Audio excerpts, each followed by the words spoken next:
name be glorified. God's name be glorified. I thank God for this privilege to share the word of God with you. And I would like to express my gratitude to the assembly members for giving me this privilege to, to share the word of God with you all. Am I audible, brother? Yes. Okay. Once again, praise the Lord to all of you. And I want to give you a brief introduction of me. Okay. I was born and brought up in a Roman Catholic family. And when I was in a 10th standard, Daniel uncle and the PT Varghese uncle used to come to a home and they share a word of God. And there itself, I believe on a God and I am saved. And then I got baptism. And then onwards, I am being in a fellowship with the Nadiyad Brethren Assembly. In a connection with the Bible study, I would like to drag your attention to the book of Revelation. Book of Revelation, chapter 9. Book of Revelation, chapter 9, verses 13 to 21. Verses 13 to 21. Revelation, chapter 9, verses 13 to 21. Then the sixth angel sounded, and I heard a voice from the four horns of the golden altar, which is before God, saying to the sixth angel who had the trumpet, release the four angels who are bound at the great river Euphrates. So the four angels who had been prepared for the hour and a day and a month and a year were released to kill a third of mankind. Now the number of the army of the horsemen was 200 million, and I heard the number of them. And thus I saw the horses in the vision. Those who sat on them had breastplates of fiery red, hyacinth blue, sulfur yellow, and the heads of the horses were like the heads of the lions. And out of their mouths came fire, smoke, and the brimstone. By these, by these three plagues, a third of mankind was killed by the fire and the smoke and the brimstone which came out of their mouth, for their power is in the mouth and their tails. For their tails are like serpent having heads, and with them they do harm.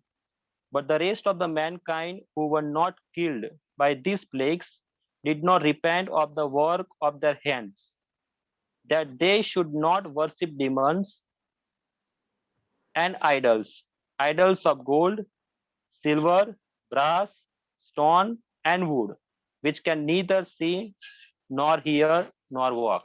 Verse 21. And they did not repent of their murderers, or their sorceries, or their sexual immorality, or their thefts. May God bless these words. And I have entitled this message, The Sins God Hates. The Sins God Hates. When we read the book of Revelation, we see the unchanging God, in a ever-changing world. We see change in a physical world, we see change in a political world, and we see change in a personal world. But okay, when we read book of Revelation, okay, the book of Revelation project unchanging God in an ever-changing world. And we are blessed people and privileged people to worship such a God who is who never change, who never change. Before we start our Bible study, I would like to give you some content to know what is happening in a previous chapter. What is happening in a previous chapter?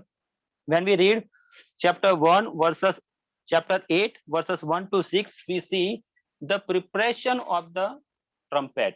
The preparation of the trumpet.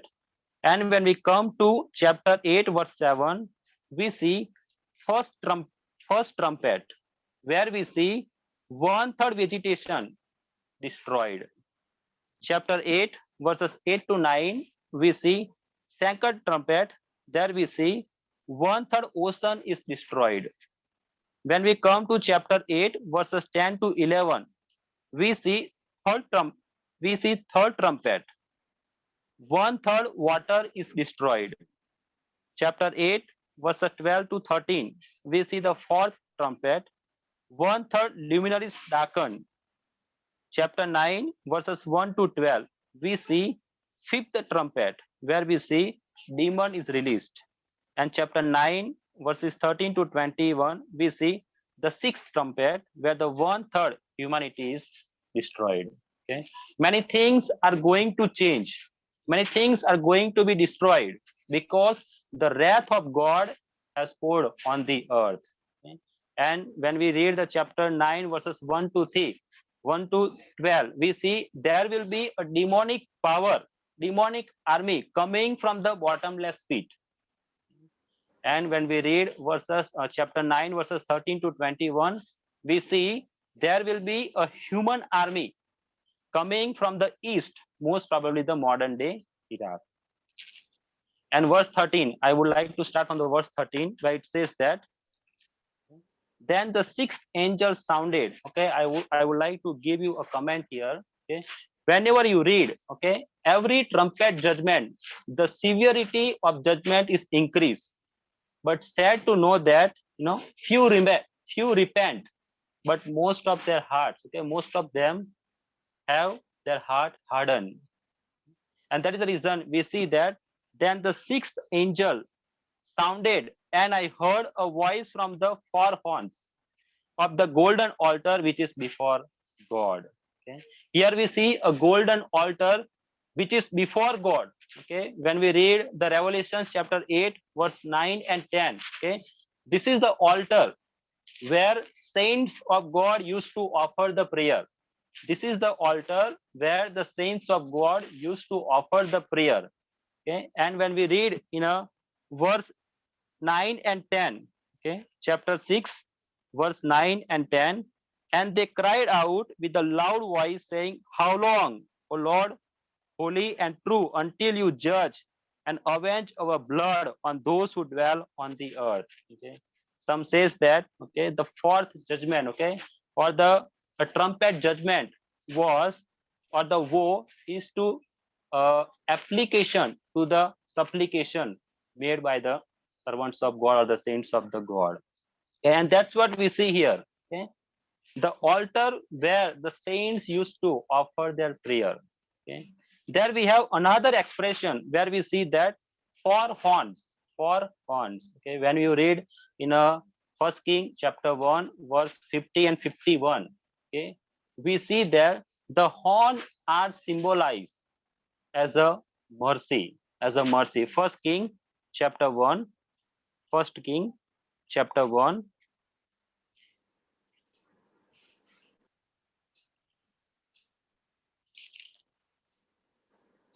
verse 50 and 51. Okay. Now Adonijah was afraid of Solomon, so he arose and went and took hold of the horns of the altar. Okay.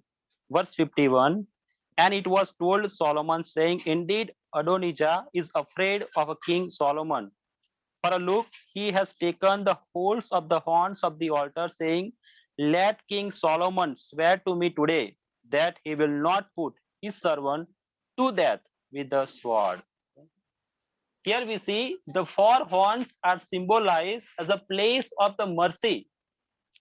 But when we read in a Revelation chapter 9, verse 13, okay, we see that the place of mercy has turned into the place of judgment.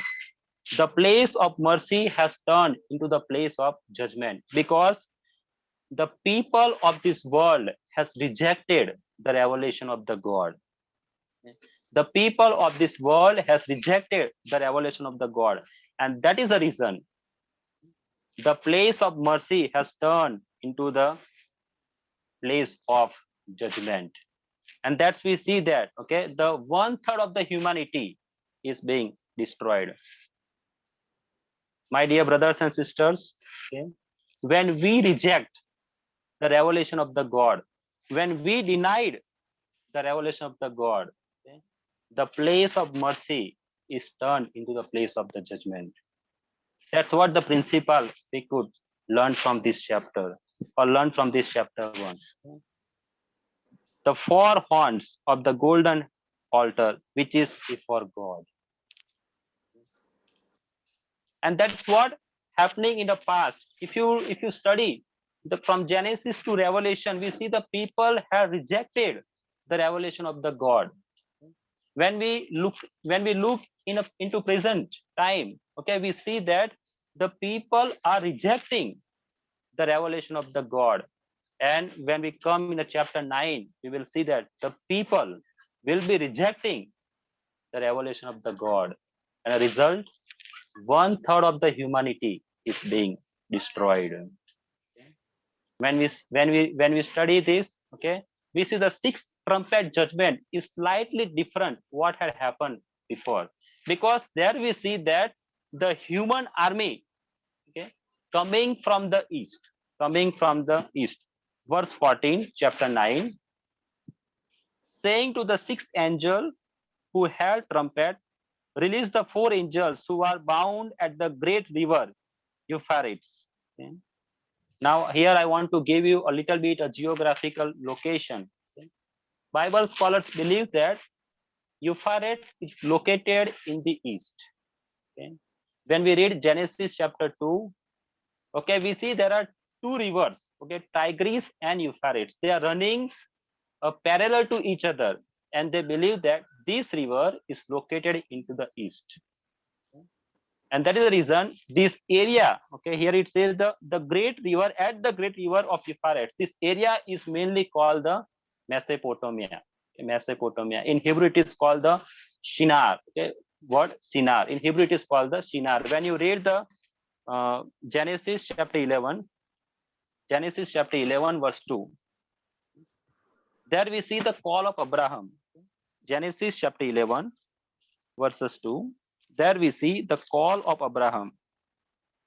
And it came to pass, as they journeyed from the east, they had found a plain in the land of Shinar, and they dwelt there. Okay. Here it says that at the Euphrates river, great river Euphrates. But in literally, this place is called the Mesopotamia. The literal meaning of Mesopotamia means a land between the two rivers, a land between the two rivers. What we could learn here, okay? The place has rejected the revelation of the God.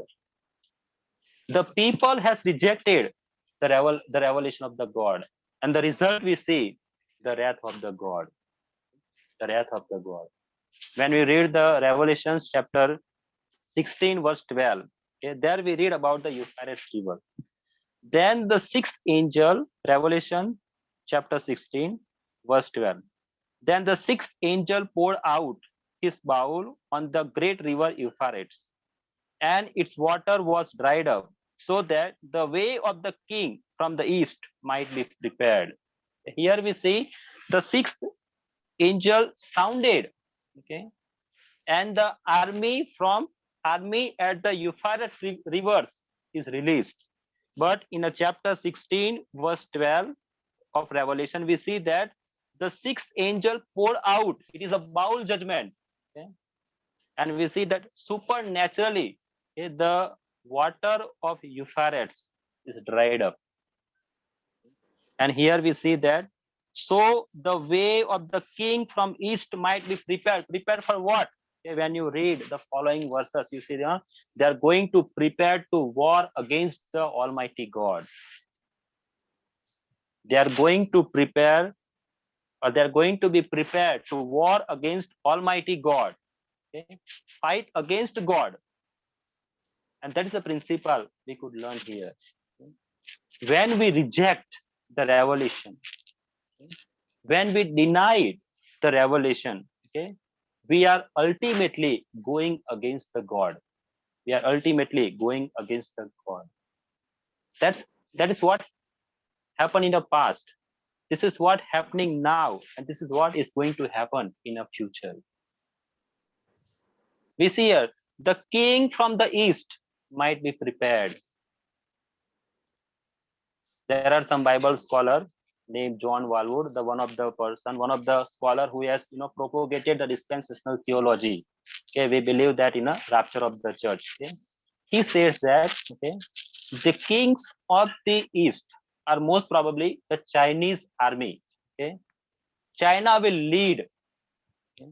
But there are few disagreement with that, and a few group of people say that that this army will come from the Babylon. This army come from the east, and the Babylon was situated in the east.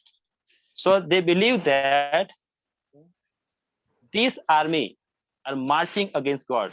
Okay? They are from the Babylon. They are from the Babylon or the modern day Iraq. Okay? So here we see in chapter 9, verses 13 and 14. Okay? The place is revealed. The people is revealed. Okay? Whom going to judge? Okay? God is going to judge those people. Okay? God is going to judge the place. And when we come in a verse 15, okay, so the four angels who had been prepared for the hour and a day and a month and year were released to kill a third of mankind. Okay. I would like to say that God has revealed a particular time when He is going to judge these people. It is interesting to study, the God's word. It is interesting to study the God's timing. It is a very, very precise. There is no accident with God. I want to tell you, there is no accident with God. Okay? And this is the reason there is no accident with you and me. Okay? There is no accident with you and me. No matter what's happened in our life, what is going on, okay? What struggle we are facing, no matter. Okay? But we need to learn. We need to remember. Okay, there is no accident in the God's timing. Here in verse 15, we see that God has revealed what time He is going to judge whole humanity. Remember, during the earthly ministry of Jesus Christ, many people wanted Him to manifest the people before His time. But we learn from the Gospel of John. Jesus was working on a time. He walked accurately according to the time. In John's Gospel, chapter 2, verse 4. John's Gospel, chapter 2, verse 4. We read there. John's Gospel, chapter 2, verse 4.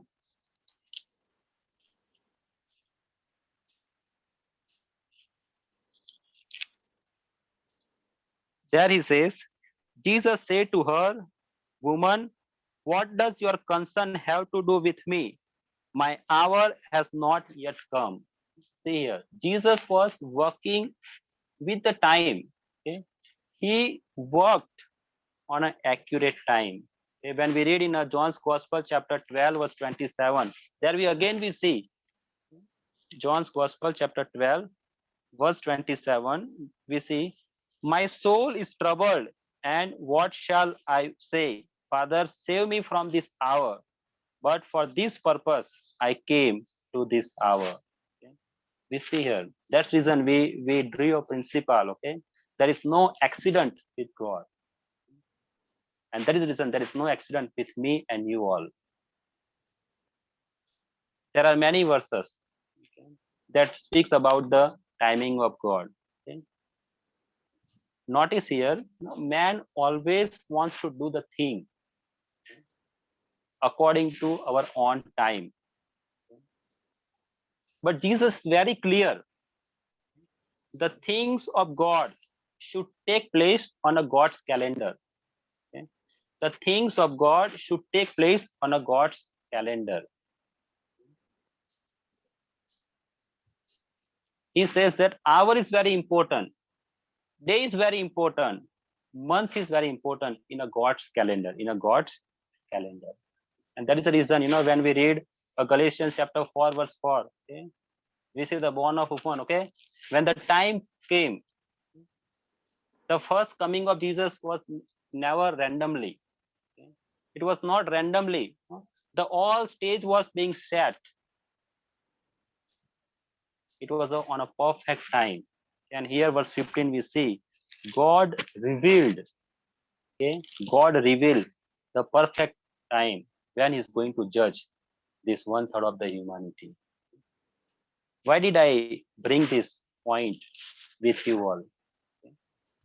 Because to encourage you, okay, and it encourages me also, because we get frustrated with God when we don't understand the pattern of God. We say, God, something should have been happened by now. I have been waiting for a long time. It's not happening. I should have been married by now, but I'm not. I should have had promotion by now, but I didn't get. I should have home by now, but I don't have. Okay? There are many questions, okay, we put before God. We don't know, but indirectly, okay, unknowingly, we raise the question against the character of the God. We are frustrated with the God. We are discontent with the God. We are displeased with the God. Why? And this is the problem of the believer of the church. We are always struggling with the God's timing. We are frustrated. That is the reason why. Because we are trying to fit. We are trying to fit God into our timing. We are trying to fit God into our timing. And that is not the Bible teaches. What Bible teaches? Bible says that God doesn't do the things, okay, according to my schedule. God doesn't work, okay, according to my timetable. He does things according to his own time. He does things according to his own time. Okay? Why we are so frustrated when something wrong happened to us? Why we are so discontent, unsatisfied with the God? Why? Because we want God to work in our timetable. But Bible clearly teaches, Jesus clearly taught, okay, God doesn't work with my timetable. He works according to his timetable. And that is the reason. Okay. The first Peter chapter 5 verse 6 says, therefore humble before yourself. Why? Because God knows the chronology of your life. Okay. God knows the chronology of your life. Here we see verse 15. So the four angels who had been prepared for the hour and a day and a month and a year were released to kill a third mankind. Okay? There is a expression, a third mankind. Okay? When you read Revelation chapter 6 verse 8, okay, you will see Revelation chapter 6 verse 8, and I looked and behold a pale horse, and the name of him who sat on it was death, and the dead followed with him, and a power was given to them over a fourth of the earth, to kill with the sword, with the hunger, with the death, by the beast of the earth. Okay, one fourth of the humanity was destroyed in chapter 6 verse 8. In chapter 9 verse 15 we see the one third of the humanity is being destroyed. God works on a perfect plan. He works with a perfect time. There is no accident with God. When we go through his predicament, or when we face the challenges in our life, and we ask the question, why God? We need to understand that God time, okay, God works according to his calendar. God never fits my calendar. When we understand this truth, okay, our heart will be encouraged, okay, to trust in a God who never change. That's the reason I told you before, okay. The book of Revelation is an encouragement because many things are being changed. Even we are being changed, but God is not changed. He's immutable. He's unchanging God. And verse 16, we see the army's number. Okay, how many people? Okay, how many number is there? Verse 17, we see the army's description.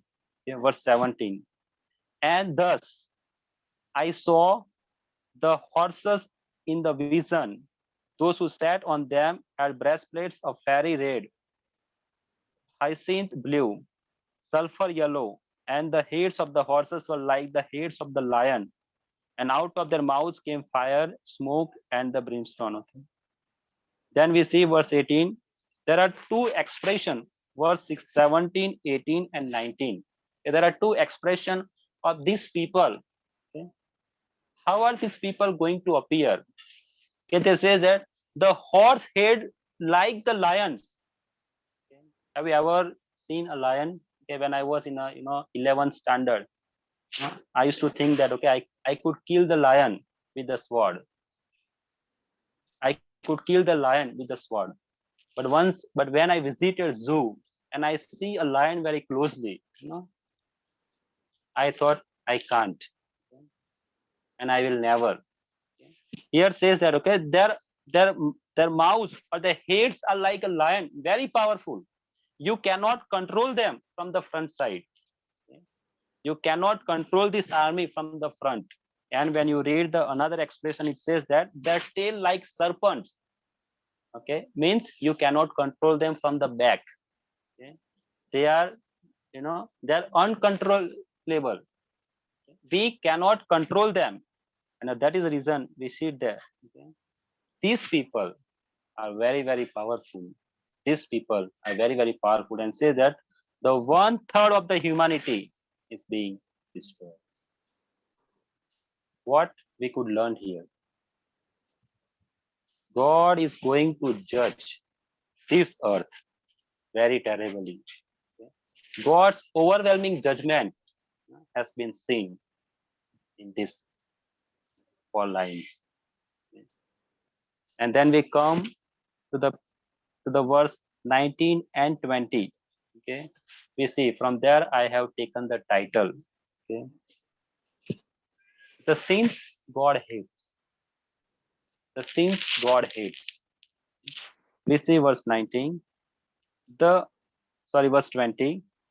But the rest of mankind who were not killed by these plagues did not repent of the work of their hands, and they should not worship demon, okay, and the idols of gold, silver, brass, stone, wood, which can neither see nor hear nor walk. Okay. The first sin that these people did was they worship the idol. They worship the idol. And when we give glory of God to someone else, okay, it is the greatest sin we ever commit. That is the reason, in the first commandment, God says you never, never make an image, okay? Never worship. You shall have only one God before you. The first sin here we see, it was they worship the demon, they worship the idol. The second sin we see that they practice the murder. Okay. Nowadays, okay, we don't kill, okay, literally. But if you go even in the Christendom, okay, we have the euthanasia, we have the abortion. Scientists say that when you abort a baby, okay, the very heart of that person you are aborting. That things are taking place even in the Christianity. These things are taking place even in the believer's life. we should learn that the God hates, okay, the murderers. And when we see verse 21, and they did not repent of their murder or their sorceries or their sexual immorality or their thefts. So another sin God hates, we see is a sorceries. Actually, the sorcery comes, the word is coming from the one Greek word called pharmakion. Okay, pharmakion come from the, from there we arrive the pharmacology, okay, or the pharma. Okay? It relates with the drug. Okay, we utilize the drug for the evil purpose. We utilize the drug for the evil purpose. And God hates this. Okay, when you read the Exodus chapter 22, verse 18, Exodus chapter 22, verse 18.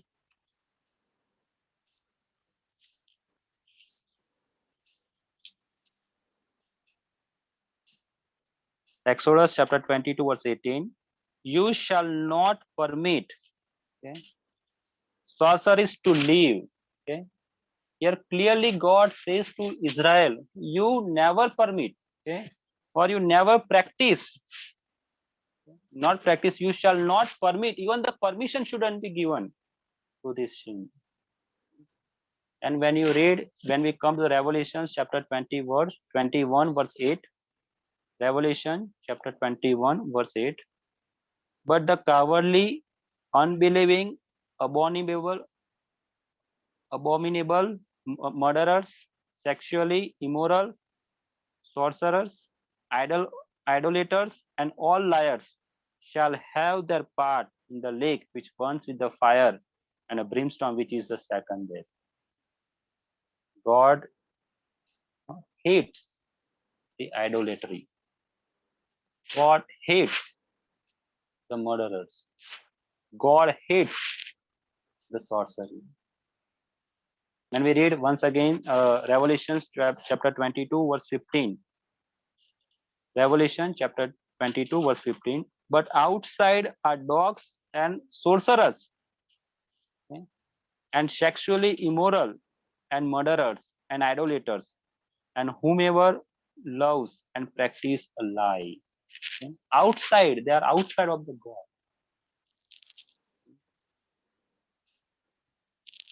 Now then we have a very, a dangerous sin that the, many godly people have destroyed the life. That is a sexual immorality. Actually, God has set a standard for the sexual thing. One man, one woman for a one life. Okay? One man, one woman for a one life. Okay? That is what the God standard. That is what the biblical marriage. But you look around the world, all types of sexuality is being promoted, accelerated, okay, except this one. God hates sexual immorality, and this is a sharpest weapon Satan ever used to destroy the life of the godly people. You must have heard about the David Livingston. Okay? He was trapped in this sin. There were many godly people, and from there we get the word pornography. I hope what I'm talking, because this is a one of the scene, okay, where all our youngsters, okay, even the believers are being caught up. God hates sexual immorality. God hates sexual immorality. And the last one we see is that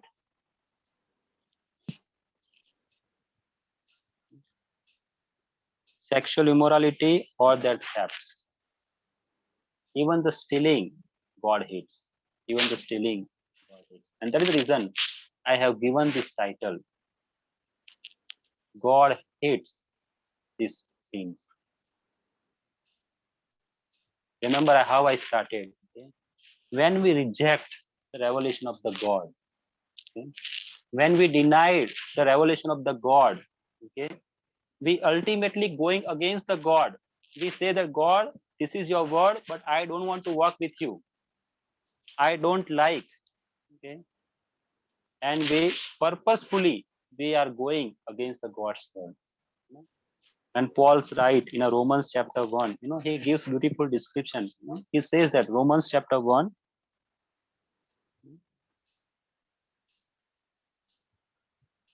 verse 20. Okay? Romans chapter 1, verse 19, I will read. Because what may be known of God is manifest in them, for God has shown it to them. God has revealed. Okay? The revelation is given to them. For since the creation of the world, his invisible attributes are clearly seen, being understood by the things that are made, even his eternal power and Godhead, so that they are without excuse. Okay. But verse 21, look at, because although they knew God, although they knew God, they did not glorify him. Okay. The revelation was given to him. It clearly says that although they knew God, okay, but they did not glorify him. Okay. How much revelation God has given to us through Bible study, through the worship meeting, through the speaker, okay, through the word of God, through the meditation. And how many times we fail, okay, I use my word, okay, I use myself. How many times we failed to glorify God? Okay. One more thing we see here, okay. Verse 28, Romans chapter 1, verse 28. And even as they did not like to retain the God in their knowledge, okay, they did not like the knowledge of God. Okay. They don't want to keep the knowledge of God in their brain, in their mind. It says that. Okay. And even as they did not like to retain God in their knowledge, okay, what is the result? We see that, okay, God gave them over to debased mind.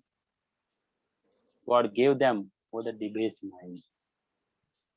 When you and I deny the revelation of the God, when you and I, okay, reject the revelation of the God, even we fall in this category. Even we fall in this category. And that is the reason we use the word. We are so much frustrated with the God. We are so much discontent with the God. We displeased with the God because we don't realize, we don't accept the revelation. We don't accept the timing of God. We want to work with our own method. And that is the reason we are struggling. Here it says that God hates, okay, idolaters. Today we don't have any idolatry, but there are many things that has become uh, idol. That there are many things that become idol in our life. One says that what is the idolatry? Idolatry means, okay, a things that takes my attention from the God, a things that drags me away from the God. That is idolatry. Tell me how many things we have in my life, okay, or in our life, that are taking us away from the God. Maybe your job, maybe your family, maybe your mobile, many things. When we don't give a time to God and the things that are taking us away from the God, this is a idolatry. What we have got the concept of idolatry, okay? We shouldn't worship the idol. If I worship the idol, I am idolater. But there is no idol in my home. There is no idols. There are no idols in my church. But let's open our heart and sit before God and say, how many idols are there in my heart? How many idols are there in my heart? Remember, God hates the idolatry. Then we see, okay, that murder, okay, maybe we are not practicing this. Okay? maybe a sorceries. We are not a part of this. Okay. Sexual immorality. Okay. It is also called the spiritual adultery. It's also called the spiritual adultery. All these revelations is given to us. Okay.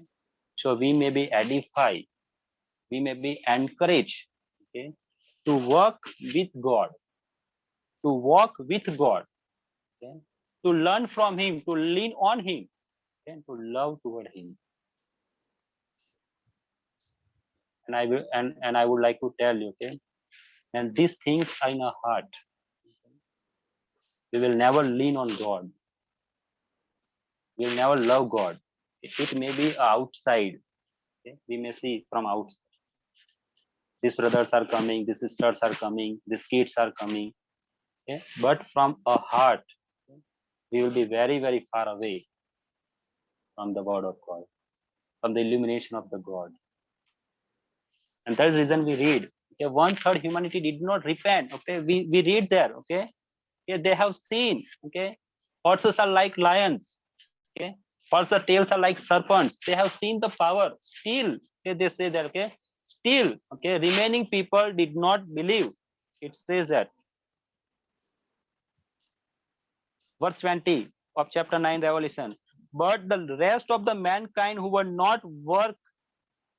not killed by these plagues did not repent of their works of their hands. The revelation was given completely, and yet, their hearts were being, hardened. It's like a Pharaoh. You must have heard about the Pharaoh. Exodus chapter 7 verse 13. Exodus chapter 7 verse 23. 8 verse 15. Okay. There was a plague. The Egypt is being changed. Okay. The nature of being is changed. The nature of Egypt is being changed. He must have, the change was visible to Pharaoh. Okay. He realized that, okay, there is something wrong with that. Okay. And yet we read, okay, the Pharaoh hardened his heart. It goes like the Pharaoh, did not repent from his sin. So the earth dwellers, so the earth dwellers.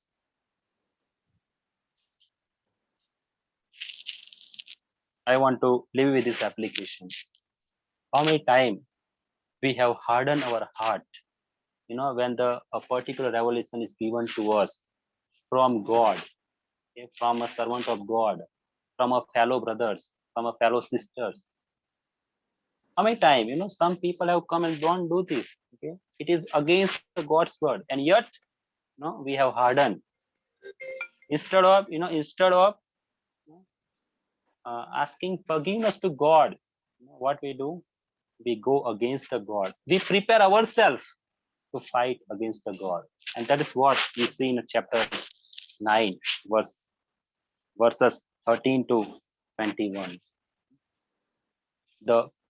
The king from the east, okay, most probably I believe it is Iraq. Okay, they will reject the revelation of the God, and they will fight against the God.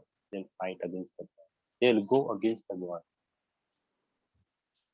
Once again, when we reject and deny the revelation of the God, we are going against the God.